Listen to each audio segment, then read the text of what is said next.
வணக்கம் மக்களே. இப்போ வந்து பார்த்தீங்கன்னா, ஆஹா கல்யாணம் சீரியல் பற்றி தான் பார்க்க போகிறோம். ஸோ இன்றைக்கி ப்ரோமோவில் என்ன நடக்க போகுது, இன்றைக்கி சீரியலில் என்ன எபிசோட் நடக்க போகுதுன்னு பற்றி இப்போது பார்க்கலாம்.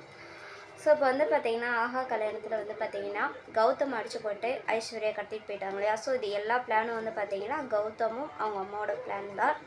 ஸோ கௌதமே ஹாஸ்பிட்டலில் பார்க்க ஃபேமிலியோடு எல்லோரும் போகிறாங்க. ஸோ அப்படி பார்க்கும்போது வந்து பார்த்திங்கன்னா போலீஸ் கேஸும் கொடுத்துட்றாங்க. ஸோ போலீஸ் வந்து விசாரிக்கும்போது, எனக்கு தெரியல, என்னை அடித்து போட்டு என்னை கடத்திட்டு போயிட்டாங்க, எனக்கு எதுவுமே தெரியல, நான் ரத்தம் வந்ததுனால நான் மயங்கிட்டேன், நான் எப்படி ஹாஸ்பிட்டல் வந்து சேர்ந்தேன்னு கூட எனக்கு தெரியலன்னு சொல்லிட்டு சொல்லிடுறான். ஸோ போலீஸ் வந்து இது விசாரிக்கிறாங்க, அடுத்த கட்டமாக விசாரிக்க ஆரம்பிச்சிடுறாங்க. இன்னொரு பக்கம் வந்து பார்த்திங்கன்னா, எல்லோரும் போன பின்னாடி கௌதம் அவனோட அம்மா வந்து இப்போ நடிச்சது போதும் எந்திரான்னு கேட்குறாங்க. உடனே எந்திரிச்சு என்ன ஆச்சு, என்ன பிளானுன்னு கேட்கும்போதே அவளை நான் கடத்தி கொலை பண்ண சொல்லிட்டேன், எனக்கு வீடியோ கால் பண்ண சொல்லியிருக்கேன், அவள் பணத்தை நான் பார்க்கணும் அப்படின்னு சொல்லிட்டு சொல்கிறான்.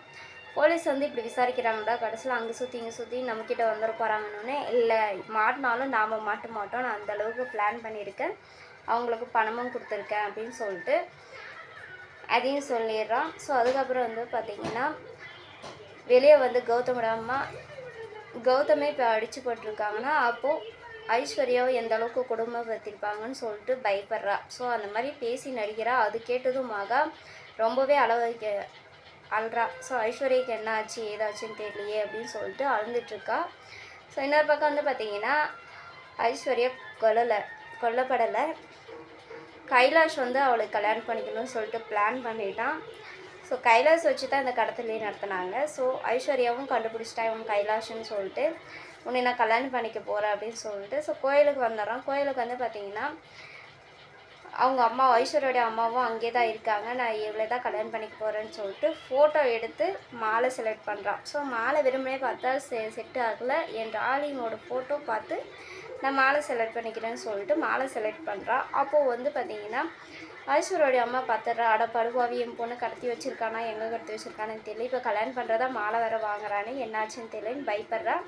ஸோ உடனே முந்தானி எடுத்து முக்காடு போட்டுக்கிறா அடையாளம் தெரியாதுக்கு. அவன் மாலை வாங்கினதும் வந்து பார்த்திங்கன்னா, இந்த மாலை நல்லா இருக்கா, எங்களுக்கு கல்யாணம்னு சொல்லிட்டு ஐஸ்வர்யோட அம்மாக்கிட்டே கேட்குறாங்க.